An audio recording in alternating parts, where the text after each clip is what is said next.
আল্লাহ তাআলা অহংকারী দাম্ভিক লোককে পছন্দ করেন না।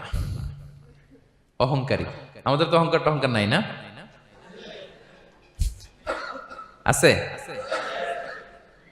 অহংকার আছে? কিসের অহংকার বলেন? টাকার, আর ক্ষমতার, আর সৌন্দর্যের, আর হ্যাঁ পাওয়ার, সোশ্যাল পাওয়ার। এই যে অহংকার, অহংকারের খাঁচা থেকে মুক্ত রাখো আমাদেরকে তুমি প্রভু হয়ে, পড়েন আমিন। এটা একটা ভয়ঙ্কর খাঁচা। আচ্ছা, অহংকার করার আমাদের আছে কি বলেন তো? কিছুই নাই। আল্লাহ বলে ওয়া খুলিকাল ইনসানু দাঈফা, তোমাদেরকে আমি দুর্বল করে তৈরি করছি। আমরা দুর্বল, শুধু দুর্বল না, দুর্বলের ঘরের দুর্বল। আমার বাপ ছিল দুর্বল, আমার দাদা ছিল দুর্বল, আমরা 14 গোষ্ঠী কি? হাল আতা আলাল ইনসানি হিনুম মিনাদ দাহরি লাম ইয়াকুন শাইআম মাযকুরা। আল্লাহ বলেন একটা সময় ছিল উল্লেখ করার মতো তোমার কিছুই ছিল না। আজকে তো এত লম্বা চওড়া মানুষ, আমরা কিছুই ছিলাম না। আমার বর্তমানে বয়স চলে 36, 37।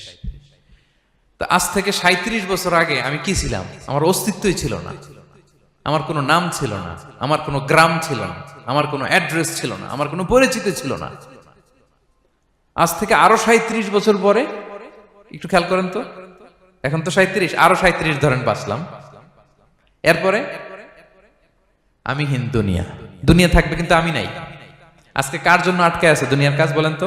আপনার দাদার জন্য, আপনার নানার জন্য। তো আপনাকে লাগে কেন? আপনাকে লাগে? লাগে না তো আমাকে। আমি দুনিয়া, একদিন কিছুই ছিলাম না। আল্লাহ বলেন হাল আতা আলাল ইনসানি হিনুম মিনাদ দাহরি লাম ইয়াকুন শাইআম মাযকুরা। তুমি কিছু ছিলা, একটা সময় কিছুই ছিলা না, উল্লেখ করার মতো তুমি কিছুই ছিলা না। অস্তিত্বহীনের জগৎ থেকে তোমাকে আমি অস্তিত্বে আনলাম। তোমার বাবার পৃষ্ঠদেশ থেকে তোমার মায়ের গর্ভাশয়ে আমি তোমাকে ফেললাম। সেখানে আমি আল্লাহ তোমাকে একটু একটু করে তিলে তিলে বড় করলাম। 9 মাস 10 মাস পরে মায়ের পেট থেকে দুনিয়াতে তুমি আসলে। দেখেন তো দুনিয়ায় আসার পর আমাদের অবস্থাটা কি? কাপড় নাই, চোপন নাই, এভাবে চলে আসছি। আসার পরে কেউ যদি মুখে খাবার তুলে দেয় তাইলে খাইতে পারি, হ্যাঁ, তাও লিকুইড খাবার। এদিক দিয়ে দিলে এদিক দিয়ে পড়ে যায়, খালি মুছতে হয়।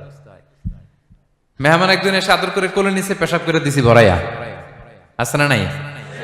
হয়েছে না, হয়েছে না এরকম? আদর করে একটা কোলে নিছেন, এখনই না ডায়াপার আসছে মিয়া। আজ থেকে 10 বছর আগে এগুলো ছিল নাকি? প্যাম্পাস ডায়াপার ছিল, এই কাঁথা টাতা নিয়ে কোলে নেওয়া লাগতো, এরপরে দিছে ওদিক দিয়ে জামা টামা ভিজে শেষ। ইভেন রাসূল সাল্লাল্লাহু আলাইহি ওয়াসাল্লামের কোলে এরকম বাচ্চারা পেশাব করে দিছে, এরকম হাদিস আছে। আদর করে মায়েরা বাবারা আসলেই তো তার বাচ্চাকে রাসূল সাল্লাল্লাহু আলাইহি ওয়াসাল্লাম কোলে দিতেন, পেশাব করে দিতেন। তো কার কোলে উঠছে এটাও জানি না, পেশাব করে ভরাই দিচ্ছে। পেশাব পায়খানা করে সয়লাভ। লিকুইড দিলে খেতে পারি, শক্ত কিছু খেতে পারি না। এই তো আমি, এই তো আমার ক্ষমতা। একজন যে বললেন ক্ষমতার অহংকার, এই তো ক্ষমতাটা তো এতটুকু। এরপরে যখন জোয়ান হয়েছে, এখন তো জোয়ান, এখানে একটা ভূমিকম্প হইলে কি অবস্থা হবে বলেন তো জোয়ানদের? হ্যাঁ, কাঁপতে কাঁপতে সব শেষ। একটা ভূমিকম্প, একটা তুফান হলে ওটার বিরুদ্ধে দাঁড়াতে পারি না। একটা তুফান, রাস্তায় টায়ার পাংচার হলে লাফ দিয়ে উঠি। ক্ষমতা আমার, আমার নাকি ক্ষমতার অহংকার। কি দুর্বল আমরা, হ্যাঁ? কুকুর আমাদেরকে কামড় দিলে আমরা কুকুরের কামড়ও দিতে পারি না, ঠিক কিনা? মশা যে কামড়ায়, এটা ধরতে না পারলে কিছু করতে পারি? কামড় মাইরা দিছে দৌড়। বল্লা পোকা আইসা যদি কামড় দিয়ে দৌড় দিয়ে কিছু করতে পারেন? তো কিসের কিসের ক্ষমতা আপনার? এরপর আবার যদি 70-80 বছর হায়াত পাই, আবার আগের মতো যেখানে বসি ওইখানেই ডাইরেক্ট, আছে না নাই? বয়স যখন 80 হয়ে যায় আর থাকে শরীরের কন্ট্রোল, আবার যেখানে বসে ওইখানেই পেশাব পায়খানা। খাবার দিলে খাইতে পারি, পিঠটা বাঁকা হয়ে কুজু হয়ে গেছে, এর নাকি আবার অহংকার। সাজে অহংকার, সাজে অহংকার, সাজে একজনের। আওয়াজ করে বলতে হবে তিনি কে? 3 নম্বরে অহংকার দাম্ভিককে আল্লাহ পছন্দ করেন না। প্রিয় ভাইরা, আল্লাহ বলেন কারুনের ঘটনাকে আল্লাহ এখানে এনেছেন। আল্লাহ বলেন ইন্না কারুনা কানা মিন কওমি মূসা। কারুন ছিল মুসা আলাইহিস সালামের কওমের লোক, মুসা আলাইহিস সালামের কাজিন ছিল মূলত। কারুন নামে একজন সম্পদশালী ছিল। মিশরের রাজধানী কায়রো থেকে 100 কিলো দূরে ফাইউম নামে একটা জেলা আছে, ওখানে তার বাড়ি ঘর। আমি দেখে এসেছি, কয়েকবার গিয়েছে। তো ফাবাগা আলাইহিম, সে মানুষের উপর চড়াও হলো। ওয়া আতাইনাহু মিনাল কুনুজি মা ইন্না মাফাতিহাহু লাতানু বিল উসবাতি উলিল কুওয়া। আল্লাহ বলেন এই কারণকে আমি এত সম্পদ দিয়েছি, এত বেশি ছিল তার সম্পদ, সম্পদগুলো যে সে আলমারির ভিতরে রাখতো, ওই আলমারির যে চাবি হইতো, এই চাবিগুলোরে ওজন করার জন্য, কাঁধে নেওয়ার জন্য 10 জন পেশি শক্তি পুরুষ লাগতো। আলমারি রাখার জন্য না, কি রাখার জন্য?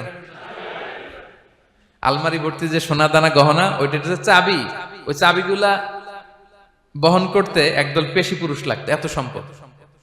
তো তাকে এলাকার লোকেরা বলেছিল খলালাহু কওমুহু লা তাফরাহ, হে কারণ তুমি গর্ব করো না। কারণ তাকে বলছিল মুসা আলাইহিস সালাম যাকাত দাও, সে বলতেছে আমি যাকাত দিব কেন, এই সম্পদ তো আমার। ইন্নামা উতিতুহু আলা ইলমিন ইনদি, আমি আমার বুদ্ধি খাটায় এই সম্পদ কামাইছি, আমার সম্পদ আমি খাবো, আমি যাকাত দিব কেন? আল্লাহ বলেন ইন্নাল্লাহা লা ইউহিব্বুল ফারিহিন, কারণ তুমি অহংকার করলে আমি আল্লাহ অহংকারকে বরদাস্ত করি না, অহংকারীদেরকে আমি আল্লাহ পছন্দ করি না। আমি অহংকারকে পছন্দ করি না, অহংকারকে আল্লাহ তাআলা পছন্দ করেন না। কি হয়েছিল কারণের নসিবে? আল্লাহ বলেন ফাখাসাফনা বিহি ওয়া বিদারিহিল আরদ ফামা কানা লাহু মিন ফিআতি ইয়ানসুরুনাহু মিন দুনিল্লাহ ওয়া মা কানা মিনাল মুনতাসিরিন। আল্লাহ বলেন সে যখন অহংকার দেখালো, আমি কারুনকে আর কারুনের সব সম্পদ মাটির ভেতরে দাবিয়ে দিলাম, মুহূর্তেই দাবিয়ে দিলাম। সহিহ বুখারীতে এসেছে ইয়াতাজালজালু ফিল আরদ, প্রতিদিন 1 বিঘত করে কারুন জমিনের ভিতরে যেতেই থাকবে, যেতেই থাকবে, যেতেই থাকবে কিয়ামতের আগ পর্যন্ত।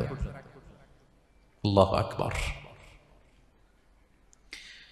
কারণ অহংকার করেছিল। আল্লাহ বলে আমি অহংকারীদের পছন্দ করি না। সূরা লোকমানে আল্লাহ বললেন ওয়ালা তুসাইর খাদ্দাকা লিন্নাস, মানুষ থেকে মুখ ফিরিও না। ওয়ালা তামশি ফিল আরদা মারাহা, জমিনে অহংকার ভরে হেঁটো না। ইন্নাল্লাহা লা ইউহিব্বু কুল্লা মুখতালিন ফখুর, আল্লাহ তাআলা অহংকারীদেরকে, দাম্ভিকদেরকে পছন্দ করেন না। এই যে আমি বলছি যে 7 শ্রেণীর লোককে আল্লাহ পছন্দ করেন না, এটা আমার মন গড়া বানানো কথা। প্রতিটি কথার পেছনে কোরআনের যুক্তি আছে। কোরআনে আল্লাহ তাআলা বলছেন আল্লাহ অহংকারীদেরকে পছন্দ করেন না। ইংরেজিতে কি বলে? ইগো আছে আমাদের, হ্যাঁ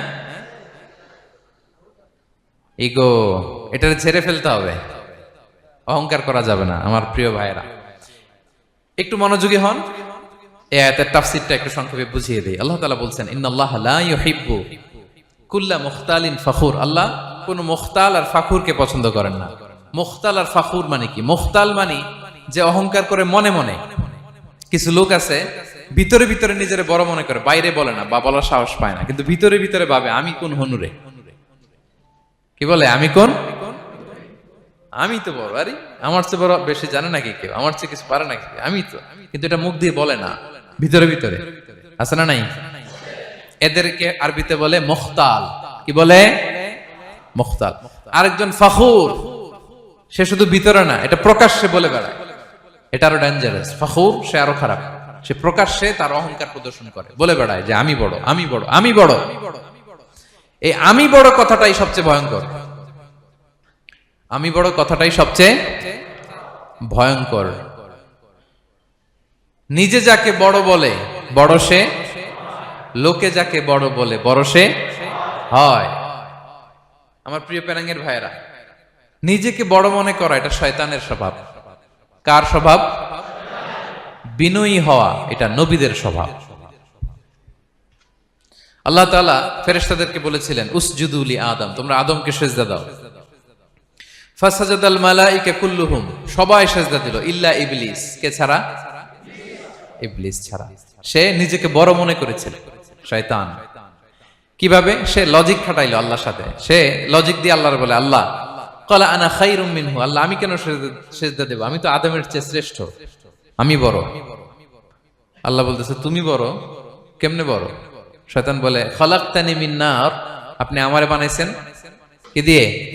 আগুন দিয়ে। ওয়া খালাকতাহু মিন তিন, আর আদমকে বানিয়েছেন মাটি দিয়ে। কি দিয়ে? মাটি দিয়ে। আগুনের ধর্ম দাউ দাউ করে উপরের দিকে কি করে? ওঠে, আর মাটি ঢিলা রেখে দিলে নিচে পড়ে যায়। তো সে যুক্তি দিয়ে বলতেছে আল্লাহ ঊর্ধ্বগামী কোন জিনিস তো নিম্নগামী কোন জিনিসের কাছে মাথা নোয়াতে পারে? যুক্তি, মনে রাখবেন যুক্তি সব জায়গায় খাটে। আপনার অফিসের যে বস, মালয়েশিয়ান ভাষায় বসরে কি বলেন আপনারা? ওকে, কে, এই আপনার তোকের সামনে যে আপনি লজিক খাটাইলে হবে? বস যেটা বলে ওইটাই ফাইনাল। তো আল্লাহ তাআলা আদেশ করেছিলেন সেজদা করার, সে সেজদা করলেই ভালো করতো, কিন্তু সে যুক্তি দিল আল্লাহ আমি শ্রেষ্ঠ, তাকে বানাইছেন মাটি দিয়ে, আমারে বানাইছেন আগুন দিয়ে, আমি কেন মাথা নত করব, আমি বড়। আমি বড় বলার সাথে সাথে দৃশ্যপট পাল্টায় গেল। আল্লাহ বলে বের হ, ফখরুজ, বের হ, তুমি অভিশপ্ত, তুমি লানত প্রাপ্ত, তোমার স্থান হবে জাহান্নাম। তুমি নিজেকে বড় মনে করেছো, তাইলে বড় মনে করা এটা শয়তানের স্বভাব। কার স্বভাব? তা আমরা নিজেকে বড় মনে করব কখনো? আরো জোরে বলেন, করব? বিষ্ণু ঈসা ইসলাম নিজে নিজে ছোট থাকতে চাইতেন। তিনি দোয়ায় বলতেন আল্লাহুম্মা জাআলনি ফি আইনি সাগীরা ওয়া ফি আ'য়ুনিন নাসি কাবীরা। আল্লাহ আমার চোখে আপনি আমারে ছোট বানান, আল্লাহ মানুষের চোখে আপনি আমারে বড় বানান। বিশ্বনবী নিজের চোখে নিজে ছোট থাকতেন, কিন্তু গোটা বিশ্বের মানুষের চোখে বড় হয়েছেন না? কত বড়? রাফা'না লাকা যিকরাক। আল্লাহ বলে আমি যেখানে অতটুকু পর্যন্ত উঠাইছি আপনারে। কোন নবীর নিচে উপরে? কথা বলেন, কোন নবীকে শেষ পর্যন্ত উঠাইছে? সুবহানাল্লাহ। নবী হে আমি যদ্দূর আপনার উঠাইছে অদ্দূর, ওই পর্যন্ত নিয়ে গেছে সাক্ষাতের জন্য। সুবহানাল্লাহ। প্রত্যেক নামাজে বিশ্বনবীর উপর দুরূদ আছে না নাই? কিয়ামত পর্যন্ত বিশ্বনবীর প্রতি ভালোবাসা আমাদের পক্ষ থেকে আছে না নাই? আছে। আল্লাহ তাআলা ওনাকে বড় করেছেন। এজন্য নিজের চোখে আমরা নিজে ছোট থাকবো। আপনি যদি বড় হন এটা মানুষ বলবে। কে বলবে? নাকি আপনিই বলবেন? বলা যাবে না। এবং বিষ্ণু ইসলাম কিছু টেকনিক আমাদের শিখিয়েছেন, কিছু টেকনিক আমাদের জানিয়েছেন, এই কাজ করলে তোমরা অহংকার থেকে মুক্ত থাকতে পারবে। এর মধ্যে একটা হচ্ছে আগে আগে সালাম দেওয়া। তিনি বলেন আল বাদিউ বিসসালামি বারিউম মিনাল কিবর, যে আগে আগে সালাম দেয় তার হৃদয় থেকে আল্লাহ অহংকার তুলে নেয়। আগে সালাম দিয়ে পারবেন? ফোন করলেই আগে কি বলবেন? বাসায় ঢুকেই আগে কি বলবেন? স্ত্রীকে আগে সালাম দিবেন, বন্ধুকে আগে সালাম দিবেন, বাসার কাজের লোকটাকে আগে সালাম দিবেন, আপনার ড্রাইভারকে আগে সালাম দিবেন, বাসার দারোয়ানটারে আগে সালাম দিবেন। ফকির একটা আসলে আপনি সালাম দিয়ে ফেলবেন। পারবেন? হৃদয় থেকে অহংকার ফেলে দিবে কে? আগে আগে আমরা সালাম দিব। এবং তার চেয়ে ভয়ঙ্কর কথা হচ্ছে বিষ্ণু ইসলাম বলেন যে লা ইয়াদখুলুল জান্নাতা মান কানা ফি কলবিহি মিসকালু হাববাতি খারদাল মিন কিবর, যার হৃদয়ে সরিষার দানা পরিমাণ অহংকার থাকে ওই ব্যক্তি কশিনকালেও আল্লাহর জান্নাতে প্রবেশ করার সুযোগ পাবে না। কশিনকালেও পাবে না। এর কারণ অহংকার আল্লাহর চাদর। অহংকার কার চাদর? আল কিবরিয়া রিদাই ওয়াল আযামাতু ইজারি। আল্লাহ বলে অহংকার আমার চাদর, বড়ত্ব আমার লুঙ্গি। যে এগুলো ধরে টান দেয় তারে আমি জাহান্নামে নিক্ষেপ করব। ফালা উবালি, আই ডোন্ট কেয়ার, আমি ওদিকে কেয়ার করি না, আমি তারে জাহান্নামে ফেলবো। সো অহংকার আমাদের সাজে না। আমি শুরুতেই তো বললাম আমাদের লাইফ সার্কেলটা একটু দেখাইলাম না যে ছিলাম কই, অস্তিত্বহীন থেকে দয়া করে মায়া করে তিনি আমাকে অস্তিত্বে এনেছেন। কত ছোট্ট, কত ক্ষুদ্র, কত নগণ্য, কত দুর্বল ছিলাম আমরা। আবার যৌবনের একটা পিরিয়ড কাটিয়ে, যৌবনের সময় তো কতটা দুর্বলতা বললাম, আবার সে দুর্বল, মানে দুর্বল থেকে দুর্বল। এই হচ্ছে আমাদের লাইফ স্টোরি, লাইফ হিস্ট্রি। তাহলে অহংকার আমাদের সাজে। অহংকার তার সাজে যার কোনো ক্ষয় নাই, যার কোনো লয় নাই, যার কোনো অভাব নাই। হ্যাঁ, গোটা বিশ্ব তার মুখাপেক্ষী, তিনি কারো মুখাপেক্ষী না, ঠিক কিনা? গোটা বিশ্ব তার কাছে ঠেকা, তিনি কারো কাছে ঠেকা না, ঠিক কিনা? গোটা বিশ্ব তাদের সার্ভাইভালের জন্য তার প্রতি মুখ থুবড়ে পড়ে থাকে, তিনি কারোর জন্য বসে থাকা লাগে। অহংকার সাজে তার। আর এই আল্লাহর অহংকারের চাদর ধরে যে টান দেয়, আল্লাহ বলে ওরে আমি জাহান্নামে ফেলবো, আর তাদেরকে আমি পছন্দ করি না। আল্লাহ তাআলা অহংকারীদেরকে পছন্দ করেন না। তাহলে অহংকারকেও আমরা না বলে দিব, নো বলবো, নো। আওয়াজ করে বলেন নো। শুধু মুখে মুখে নো নাকি অন্তর থেকে? এই তো আজকের দিওয়ান কুলিয়ার বাইরে ফেলে দিছি আমরা অহংকার। কি বলেন?